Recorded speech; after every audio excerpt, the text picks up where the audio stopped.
শ্রাবণ মাসের চতুর্থ সোমবারে জল ঢালতে গিয়ে এইরকম একটা জিনিস দেখতে পাবো আমরা কোনোদিনও ভাবিনি।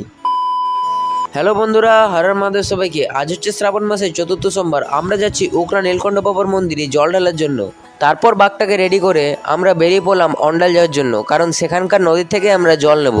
তারপর অন্ডাল জাংশন থেকে নেমে আমরা টোটো করে চলে এলাম নদীর ঘাটে। নদীর ঘাটে গিয়ে আমাদের সঙ্গে কিছু বাচ্চা ভক্তদের দেখা হয়েছিল। বেশি দেরি না করে জল টল ভরে বেরিয়ে পড়লাম উকরা নীলকণ্ঠ বাবার মন্দির যাওয়ার জন্য। নদী থেকে মন্দিরের দূরত্ব 14 কিলোমিটার।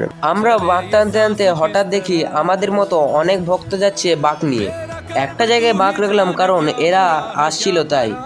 তারপর বাঁক কাঁধে নিয়ে চলতে চলতে ফাইনালি দেখতে পেলাম বাবার দরবারের গেট। তারপর আমরা মন্দিরে এসে বাঁক রাখার পর জল ঢালা কমপ্লিট করে কি হয়েছিল সেটা দেখার জন্য এই ভিডিওটার লং ভিডিও অলরেডি আমার চ্যানেলে আপলোড করা আছে। তো যারা এখনও দেখোনি আমার চ্যানেল থেকে বা এই ভিডিওটার ডিসক্রিপশনে লিঙ্ক দিয়ে দেবো, সেখান থেকে বা এখান থেকেও তোমরা দেখে নিতে পারো। ভিডিওটা যদি ভালো লাগে লাইক করে নিয়ে, চ্যানেল যদি নতুন হয় চ্যানেলটাকে সাবস্ক্রাইব করে বেল নোটিফিকেশন অন করে দাও, যাতে নতুন নতুন ভিডিও তোমার কাছে আগে যেতে পারে। আর কমেন্টে জয় বাবা নীলকণ্ঠ লিখে যাবে সবাই। তো দেখা হচ্ছে পরবর্তী কোনো ব্লগে। তো আজকের জন্য বাই।